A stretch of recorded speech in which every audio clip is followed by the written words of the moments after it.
Chicken popcorn செய்ய போகிறோம். Chicken வந்து இந்த மாதிரி சின்ன சின்ன துண்டாக கட் பண்ணி வச்சுட்டு இதில் வந்து இஞ்சி பூண்டு பேஸ்ட்டு போட்டு கொஞ்சம் நல்லா மசாலா போட்டு வச்சுருக்குறோம்.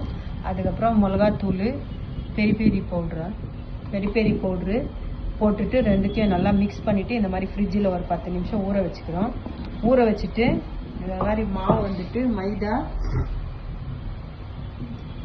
மாவு வச்சுருக்குறோம். இதில் வந்து சிக்கனை வந்து இந்த மாதிரி தண்ணியில் வந்து டிப் பண்ணி எடுத்துட்டு நல்லா இந்த மாதிரி டிப் பண்ணிடணும்.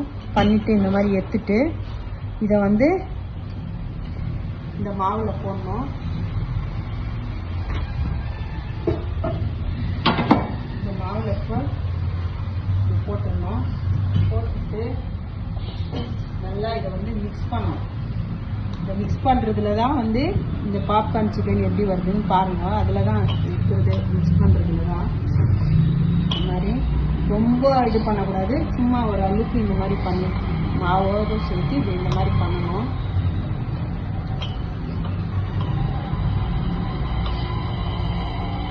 சிக்கன் வந்து இந்த மாதிரி பண்ணும்போது இந்த மாதிரி பீஸாக இப்படி வரணும்.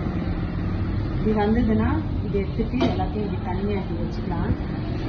இப்போ சிக்கன் பாப்கார்ன் வந்துட்டு இதில் போட்டாயிடுச்சு. எண்ணெயில் போட்டு ஒரு 5 நிமிஷம் ஆயிடுச்சு. இது நல்லாவும் ஃப்ரை ஆயிடுச்சு.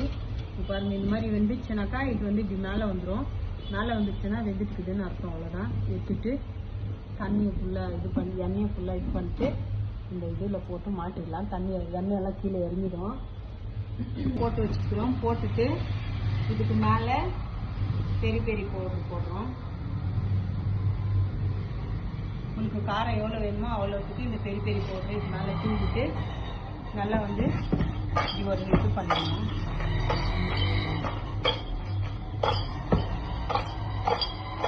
போட்டு கொஞ்சம் பெரி பவுடர் மேலே தூக்கிட்டு அப்புறமா வேற ஒரு இதுக்கு போட்டுக்கலாம்.